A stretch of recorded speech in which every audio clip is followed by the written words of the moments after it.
తమిళనాడులో డీఎంకే కాంగ్రెస్ మధ్య పొత్తు చర్చలు ప్రారంభమయ్యాయి. అయితే కనీసం 28 సీట్లు అలాగే 2 రాజ్యసభ సీట్లు తమకు ఇవ్వాలని కాంగ్రెస్ పార్టీ డిమాండ్ చేస్తోంది. కాగా 25 సీట్లు అలాగే 1 రాజ్యసభ సీటు ఇస్తామని డీఎంకే చెబుతున్నట్టుగా రాజకీయ వర్గాల సమాచారం. అంతేకాదు ఈ విషయంపై తమ నిర్ణయం చెప్పేందుకు మార్చి 6వ తేదీని కాంగ్రెస్ పార్టీకి డెడ్లైన్గా స్టాలిన్ విధించారు.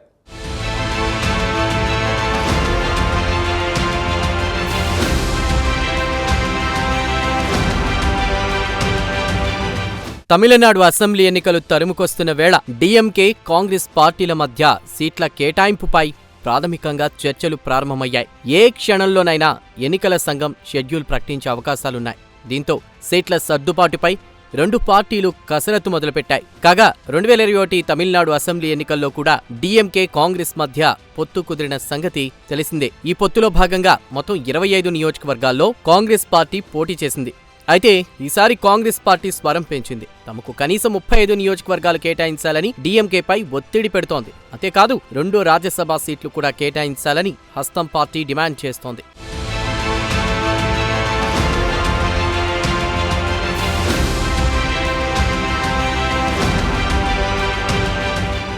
అంతేకాదు ఎన్నికల్లో గెలిచి కూటమి ప్రభుత్వం ఏర్పడితే తమ ఎమ్మెల్యేలకు కూడా మంత్రి పదవులు ఇవ్వాలని కాంగ్రెస్ నాయకులు డిమాండ్ చేశారు. అయితే మంత్రి పదవుల డిమాండ్ను డీఎంకే తోసిపుచ్చింది. హస్తం పార్టీతో పొత్తు కేవలం ఎన్నికలకే పరిమితమని డీఎంకే అధినేత ముఖ్యమంత్రి ఎంకే స్టాలిన్ కుండబద్దలు కొట్టారు. దీంతో హస్తం పార్టీ మంత్రి పదవుల డిమాండ్ అటకెక్కింది. ప్రస్తుతానికి మంత్రి పదవుల డిమాండ్ నుంచి కాంగ్రెస్ పార్టీ వైదొలిగింది. అయితే గతంతో పోలిస్తే ఎక్కువ సీట్లు 2 రాజ్యసభ సీట్ల విషయమై కాంగ్రెస్ పార్టీ పట్టుదలతో వ్యవహరిస్తోంది. తమకు కనీసం 28 నియోజకవర్గాలు కేటాయించాలని కాంగ్రెస్ పార్టీ డిమాండ్ చేస్తోంది. ఇదిలా ఉంటే హస్తం పార్టీకి కేవలం 1 రాజ్యసభ సీటు మాత్రమే ఇస్తామని డీఎంకే తెగేసి చెప్పింది. కాగా తమిళనాడు నుండి ఈ ఏడాది ఏప్రిల్ నెలలో 6 రాజ్యసభ సీట్లు ఖాళీ కానున్నాయి. వీటిలో 4 సీట్లు డీఎంకేవి, అలాగే అన్నా డీఎంకేవి 2 సీట్లు. అయితే ఖాళీ అయ్యే 4 రాజ్యసభ సీట్లలో కాంగ్రెస్ పార్టీకి 1 సీట్ ఇస్తామంటున్నారు డీఎంకే అధినేత ఎంకే స్టాలిన్.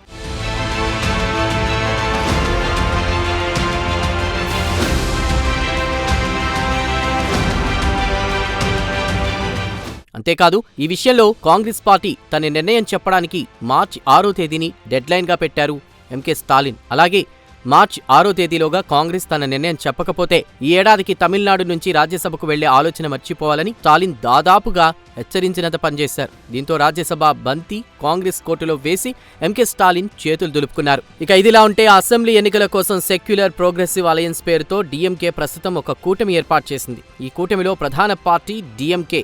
అంతేకాదు ఈ కూటమిలో అనేక ద్రవిడ పార్టీలున్నాయి. ప్రధానంగా ప్రేమలత నాయకత్వంలోని డీఎంకే, కమల్ హాసన్ నాయకత్వంలో ఎంఎన్ఎం, ఇండియన్ యూనియన్ ముస్లిం లీగ్తో పాటు మరికొన్ని పార్టీలున్నాయి. దీంతో కూటమిలోని అన్ని భాగస్వామ్య పక్షాలకు సీట్లను సర్దుబాటు చేయాల్సిన బాధ్యత ప్రధాన పార్టీ అయిన డీఎంకేపై ఉంది. ఈ నేపథ్యంలో కాంగ్రెస్ కు ఇచ్చే సీట్లు 25కు మించకూడదని డీఎంకే సూత్రప్రాయంగా ఒక నిర్ణయానికి వచ్చింది. అయితే తక్కువ సీట్లకు కాంగ్రెస్ పార్టీ అంగీకరిస్తుందా అనే ప్రశ్న కూడా తెరమీదకొచ్చింది. ఒకవేళ సీట్ల పంపకంపై డీఎంకే, కాంగ్రెస్ మధ్య ఒక అంగీకారం కుదరకపోతే తమిళనాడులో కొత్త పొత్తులు కూడా కుదిరే అవకాశాలు లేకపోలేదంటున్నారు రాజకీయ పరిశీలకులు. సినీ నటుడు విజయ్ నాయకత్వంలో టీవీకే పార్టీతో కాంగ్రెస్ పార్టీ పొత్తు పెట్టుకుంటుందన్న ఊహాగానాలు రాజకీయ వర్గాలు వినిపిస్తున్నాయి. అయితే తమిళనాట అధికారంలోన్న డీఎంకేతో పొత్తును కాంగ్రెస్ పార్టీ చేజేతులా చెడగొట్టుకుంటుందా అనే ప్రశ్న కూడా వినిపిస్తోంది. ఇదిలా ఉంటే ఇప్పటికైతే విజయ్ పార్టీ ఒంటరిగానే అసెంబ్లీ ఎన్నికల బరిలోకి దిగుతోంది. అతిపెద్ద జాతీయ పార్టీ అయిన కాంగ్రెస్ నుంచి ఆహ్వానం వస్తే విజయ్ కూడా పొత్తుకు సై అంటారన్నది రాజకీయ పరిశీలకుల అభిప్రాయం.